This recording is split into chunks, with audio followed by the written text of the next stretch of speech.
Good morning friends. हमने पिछले class में देखा था जनरेशन ऑफ कंप्यूटर। इस क्लास में हम पढ़ेंगे capacity of the computer. Capacity computer में पहला टॉपिक हम जो पढ़ने वाले हैं वो है हमारा speed. Computer works with more speed than that the human being. The work done by a human being in two ways can be done by the computer in 30 to 40 minutes.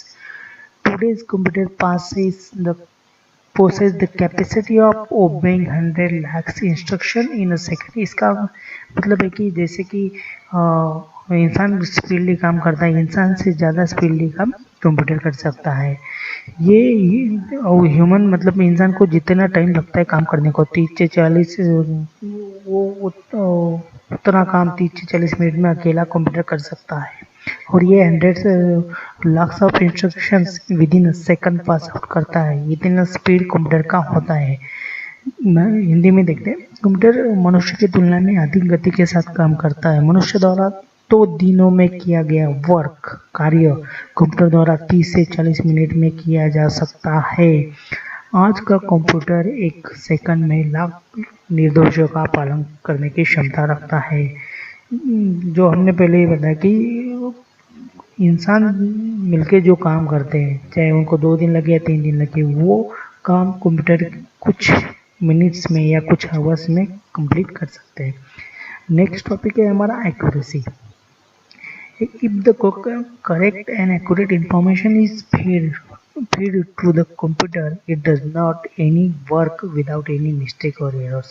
अगर computer को जो instruction दी जाती है वो अगर सही ढंग से दी जाए, मतलब सही तरीके से दी जाए, तो कंप्यूटर कोई भी मिस्टेक नहीं करता और कोई भी वर्क विदाउट मिस्टेक्स प्रोड्यूस कर सकता है। हिंदी में देखते हैं, यदि कंप्यूटर को सही और सटीक जानकारी दी जाती है तो वह बिना किसी गलती या त्रुटियों के भी काम करता है। और ये सही, अगर कंप्यूटर जब भी कुछ गलती होती है तो वो कंप्यूटर की गलती नहीं होती, वो यूज़र की गलती होती है, वो प्रोग्रामर या जो भी यूज़ करता है कंप्यूटर को, इंसान ह्यूमन बीइंग की गलती होती है। ठीक है, हमारा नेक्स्ट टॉपिक है memory।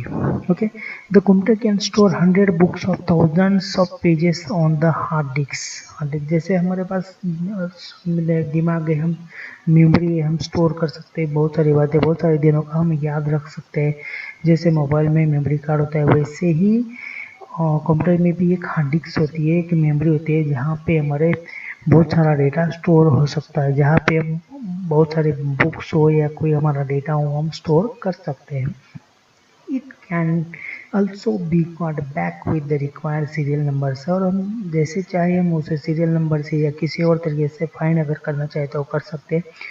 यहाँ पे एग्जाम्पल दिए गए टेलीफोन डायरेक्टरी का। If the telephone directory is stored on the computer, we can see the telephone numbers of the inhabitants of the station area having the surname beginning with the letter P on the monitor.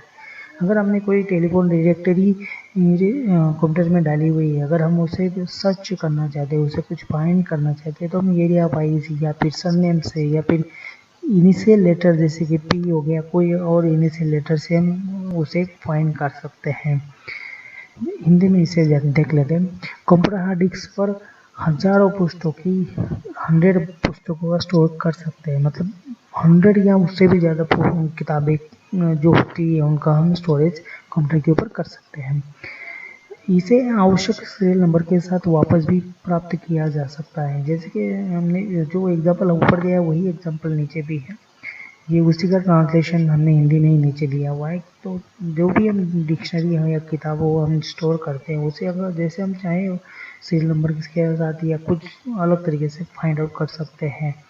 Okay, जैसे हमने ऊपर देख लिया कि अगर किसी का नाम P से स्टार्ट होता है तो हम उसे P से फाइंड आउट कर सकते हैं। अगर हमें सेशन वाइज फाइंड करना है तो वो भी हम कर सकते हैं। ठीक है, चलते हैं अगले कैपेसिटी की तरफ। Continuity and accuracy. अगर हम ह्यूमन बीइंग की बात करें तो हम इंसान कंटिन्यू काम नहीं कर सकते, हम ज़्यादा से ज़्यादा 8 आवर्स तक काम कर सकते हैं। उसके बाद हमारी जो भी पावर होती है, जो भी हमारी स्ट्रेंथ होती है वो कम होती जाती है और हम गलती करने लग जाते हैं। लेकिन कंप्यूटर का ऐसे नहीं है। लाइक द ह्यूमन बीइंग, जैसे ह्यूमन गलती करता है वैसे like the human being the computer is never tired of doing the same work continuously. It never happened that the computer is tired and consequently has committed the mistake। ऐसा कभी नहीं हुआ कि कंप्यूटर थक गया है और उसने कंटिन्यू गलतियां करना शुरू कर दी है। Therefore the standard at the beginning work is the same and even at the end of it। जैसे उसका स्टैंडर्ड होता है स्टार्टिंग में काम करने का, वही स्टैंडर्ड उसका आखिरी तक होता है काम करने का। लेकिन यही अगर हम इंसान की बात करें तो इंसानों में ये स्ट्रेंथ नहीं होती। कुछ समय बाद इंसान की स्ट्रेंथ कम हो जाती है, उनकी एक्यूरेसी, उनका स्पीड कम हो जाता है। लेकिन कंप्यूटर के बारे में ऐसा नहीं है। हिंदी में देखते हैं, निरंतरता और सटीकता। इंसानों की तरह कंप्यूटर भी लगातार एक ही काम करते नहीं थकते। इंसान जैसे थक जाते हैं वैसे कंप्यूटर नहीं थकते। ऐसा कभी नहीं होता कि कंप्यूटर थका हुआ है और फल स्वरूप गलतियाँ हुई हो, ऐसा कभी देखने को नहीं मिला। इसलिए शुरुआत के काम में मानक इसके अंत में भी समान है। जैसे ये शुरुआत में काम करता है वैसे ये आखिरी में भी काम करता है। Variousness of work.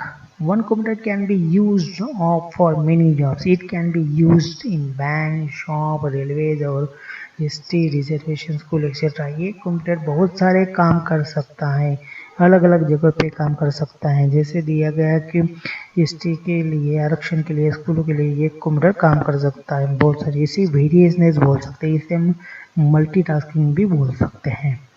चलिए नेक्स्ट टॉपिक के लिए बढ़ते हैं। हमें अभी पढ़ना है, ये जो हमने पढ़ी ये कैपेसिटी ऑफ द कंप्यूटर थी। अभी हमें लिमिटेशन ऑफ द कंप्यूटर पढ़ने को, क्योंकि ये कंप्यूटर है इसकी भी कुछ लिमिटेशन हो सकती है।